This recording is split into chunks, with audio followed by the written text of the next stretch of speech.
Seth Rogen was always an avenue that allowed you to learn about those things that your parents didn't want to talk about, that your teachers didn't want to talk about. And I think that sometime, like after this podcast came out, I realized that he's doing it again with Israel. Like, he's sharing a genuine experience, maybe getting the right wing angry, he's maybe getting the left wing too excited, but he's allowing so many people who have similar feelings to say, hey, I have that same experience, and he's giving it strength and he's giving it a place. And I wish there were more people like him that would allow these questions to come on stage and to make it so that, like, this was the conversation that we were having. Like, how can we make Jewish education something that would fit better with Seth Rogen?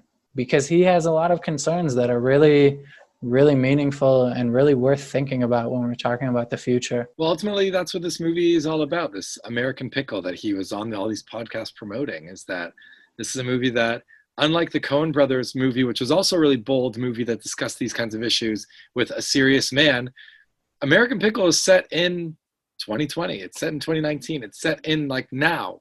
And I haven't seen the movie yet, but from what I understand from this film, it's in a way discussing these issues about what's going on in the modern Jewish world in America. And I think that what you're saying is exactly right, that Seth Rogen is so bold to talk about what is going on in the modern Jewish American community, that he's not that the Coen brothers did a cop-out by setting their movie in the past, but it's much easier to set a movie in the past because you already know what happened afterwards.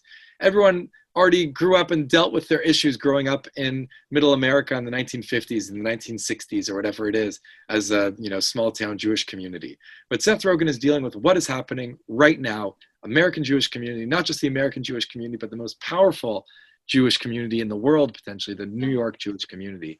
And I think that that's a really important thing to keep in mind, is that he doesn't bat down. He doesn't hold back on discussing what is facing the Jewish community in the world now. It's really important that, like, after this whole thing came out, he didn't apologize for sharing his feelings.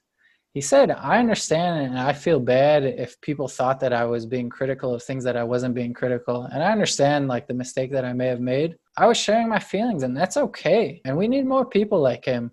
Like, I think you and I would agree, and maybe that's what we're trying to do here, that he needs to fill in some holes that he has in his Jewish education.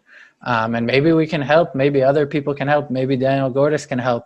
The one thing that I think, like, we've been talking about, a lot of frustration, is that, like, why can't the Jewish establishment, like, accept that for what it is and be like Daniel Gordis and say, hey, he's challenging us and let's work on it.